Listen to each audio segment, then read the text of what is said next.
Birdie is my hair and makeup person, so, well, hair. She doesn't really do makeup.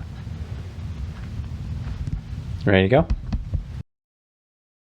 On this episode of Our Aging Home, we've got this sink in the bar area of the den, and it's seen better days. It's the original one. The handles are kind of the old style, and we've kind of thought about replacing it, but then we found underneath that the supply lines are actually dripping, just the cold and just a very little bit, but I want to replace them anyway to be like quarter turn shutoffs, and I'm going to try out these Sharkbite connectors that I've heard so much about over the last like 2 decades, but we're going to try those out and try replacing this sink. It's got a little all-in-one unit here right behind me, and it's got the sink and a new set of handles. Should be really nice, so stay tuned. Let's see how that goes. The first thing I'm going to do is cut off the hot water so that I can do the hot water side, and it'll be a little easier. Which way does it turn? That way. There we go. So that'll turn off the hot water so that I can remove that supply line pretty easily. And I'm going to run some hot water to make sure that we get as much water out of the line as possible. Now it'll still be in there, I'm guessing a pretty good amount, but this will help get rid of some of it. So then I need to do the step of cutting this off. This is a little hard to do. You get a little small space cutters, and I need to go back far enough that it's a smooth cut, but I don't want to go really any farther than I have to. So with one of these little cutters, you just go around a few times, around it once or twice, tighten it up, and then tighten it up a little more. Keep going around, keep doing that. Give a little quarter turn. I'm gonna go get a rag to put down under there to catch stuff.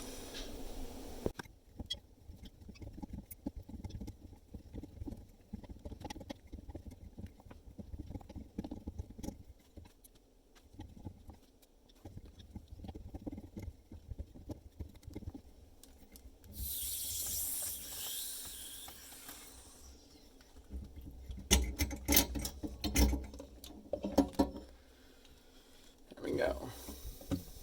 Now I need to clean this up and basically sand that down kind of smooth on this last little bit, and I will deburr it with the little Sharkbite deburring tool.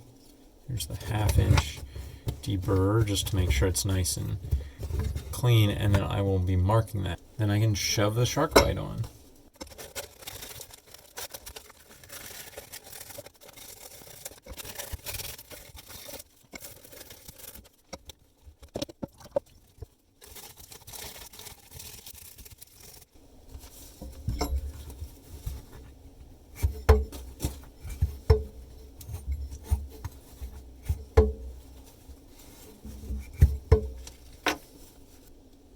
And then here we've got our Sharkbite connector. You can see the little shark on it. And I don't really need this top part because I'm going to eventually I'm just going to use some threaded screws on there. I want to make sure it's turned off, and this little decorative cover can come off. So I want to make sure it's turned off, and then you're supposed to just shove it on. Well, if the pipe will hold. That could be an issue. There we go. There it's going. But I need to get it on more, and so to do that, I need to hold the pipe to keep it from moving back on me. Kind of wiggle it on there. That should have a real good strong connection.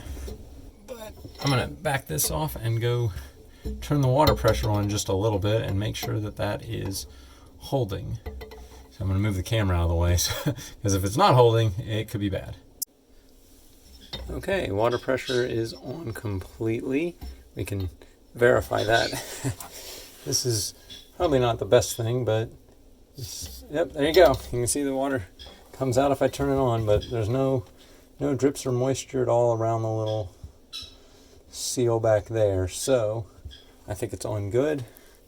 And I can put the little decorative cover on, which I'm not really sure who's supposed to be looking at this under here, but I suppose if someone does, they'll come in and they'll see a nice, well, once this gets out of the way, nice 1/4 inch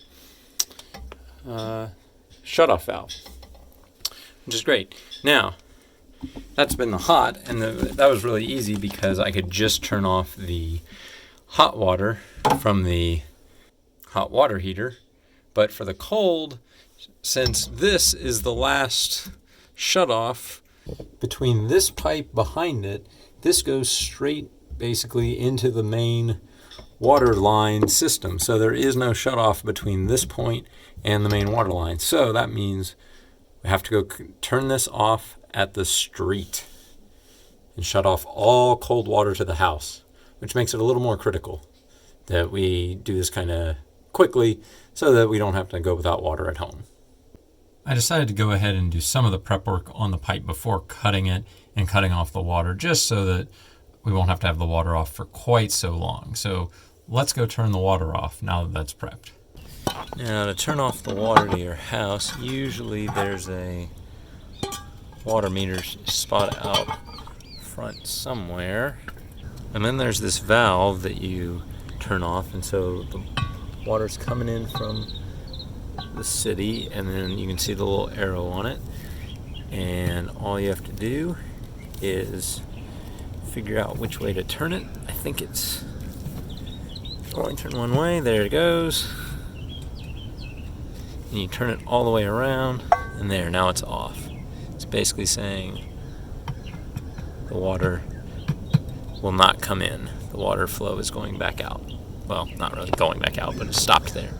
So now let's go back inside, do the cold. And then we just basically repeat what we did on the other side.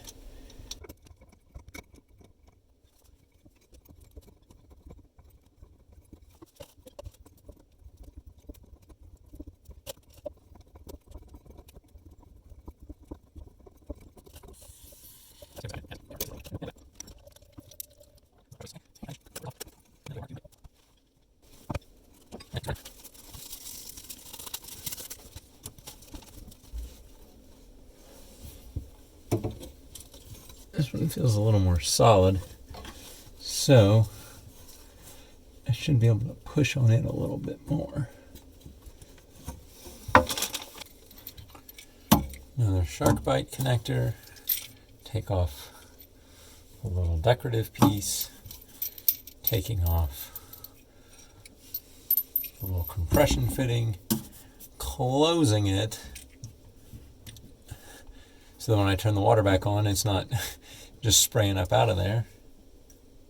You can see in there, there's a little ball that you're turning. That's why I call it a ball valve. And so when you close it, the ball turns and it closes the valve. So now, just need to get that lined up and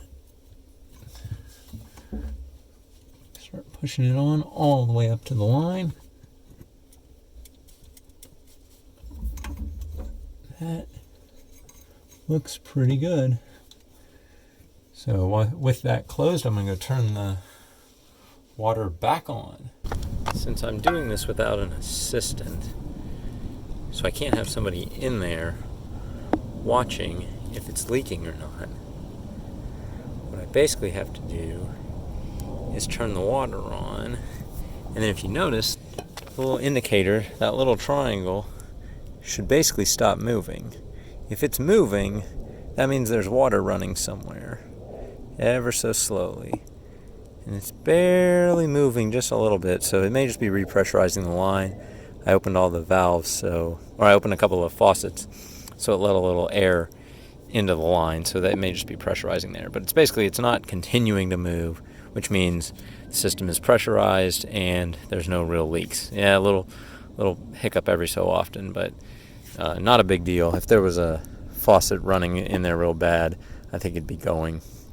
Another trick that you can try is turning the water on for a few seconds, and then turning it off and going back in and checking and seeing if there's water that's obviously been coming out of that connection. I did that first, and it seems to be okay. So now it's pressurized and there's no movement, so I think we're good. There we go. So that's the real hard part, getting those two valves replaced. And now it should be, everything else pretty trivial.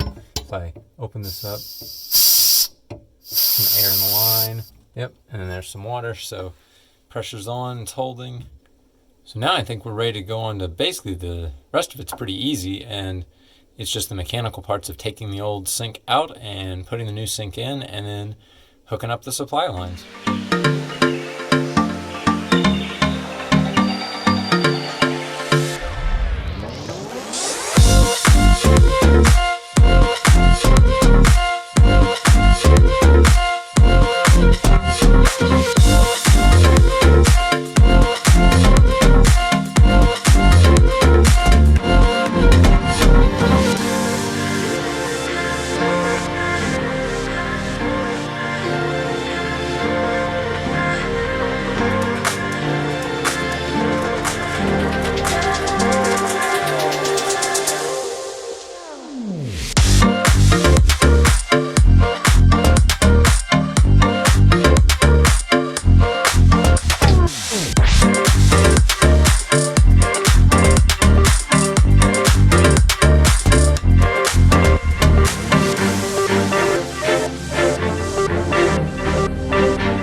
So now I've got a little bit of the faucet and some of the drain installed before I've gotten too far and have to do all of this work underneath the sink. It's something I saw on another program, and it seems like a really good idea to do a lot of this work above the sink, out of the cabinet, so that it's easier to screw these things on. I think it'll be challenging enough to get under there and put the little clips on, but at least some of the work is done, so it gives you an idea of what it's going to look like. We're going to clean up around the sink a little bit to get rid of some of that residue that's been left, and also caulk around that hole when we actually do the install so that it'll have a nice seal, so if it does run over or whatever, it won't splash and get down inside the cabinet. And I think that's next. What we'll need to do is go get a couple of supply lines. I didn't know exactly what size or how long they needed to be, so I was holding off on getting those. So I'm going to run to the store, get a couple of those things, maybe a new piece of drain to not have to use the old one. It's not horrible, but it wouldn't hurt to replace it since I'm going to be doing all the work anyway. We'll jump over and do that next.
And here we are with the sink all installed. You can see that there's the new supply lines and a new drain pipe. Use the same P-trap underneath, but all seems to be connected up real well. And so let's do the first test. We'll try hot. I took the aerator off because that's recommended, I think, just to make sure the line is all clear of any work that you might have gotten into the pipes from working on the fittings or whatever, so it doesn't clog up the aerator. Oh, there we go. Seems to be draining pretty well. It's got some air in the line. Fun times. Yeah, get all that air out, get any little debris that from the construction process, but looks like it's going to be real nice. And you can hear it draining under there, and no leaks, no drips, very dry. So I'm going to be watching it a little bit just to make sure that there's no little leaks, but that's basically it. That's how you replace a bar sink. And with this, you can wash your hands and stay safe, like and subscribe, and have a good one.